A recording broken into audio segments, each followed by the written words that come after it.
తిరుమల శ్రీవారి విగ్రహానికి చెమటలెందుకు పడతాయి?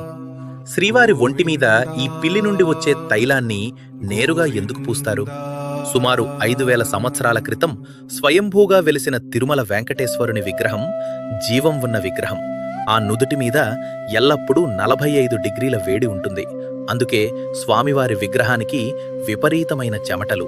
ఈ వేడిని తగ్గించడానికి ప్రతి శుక్రవారం తెల్లవారుజామున 3 గంటలకు స్వామివారి ఒంటి మీద ఆభరణాలు, వస్త్రాలు తీసేసి అభిషేకం చేస్తారు. దీనినే నిజపాద దర్శనం అంటారు. ఈ సమయంలో అభిషేకం తర్వాత స్వామివారికి నేరుగా పునుగు పిల్లి తైలం పూస్తారు. అరుదైన పిల్లి జాతి అయిన పునుగు నుండి వచ్చే ఈ తైలం స్వామి విగ్రహ వేడిని తగ్గించే ఇష్టమైన సుగంధం. నిజరూప దర్శన భక్తులకి ఈ సుగంధం పూసిన శ్రీవారి విగ్రహ తేజస్సు ముగ్ధుల్ని చేస్తుంది. 1000 సంవత్సరాల నుండి తైలం అందిస్తున్న ఈ జాతి కనుమరుగవుతోంది. అందుకే ఈ అరుదైన పిల్లి జాతిని స్వయంగా టీటీడీ వారే పెంచుతారు.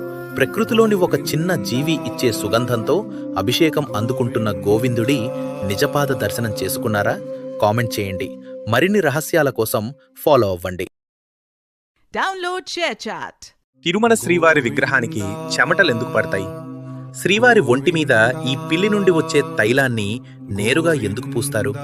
సుమారు 5,000 సంవత్సరాల క్రితం స్వయంభూగా వెలిసిన తిరుమల వెంకటేశ్వరుని విగ్రహం జీవం ఉన్న విగ్రహం.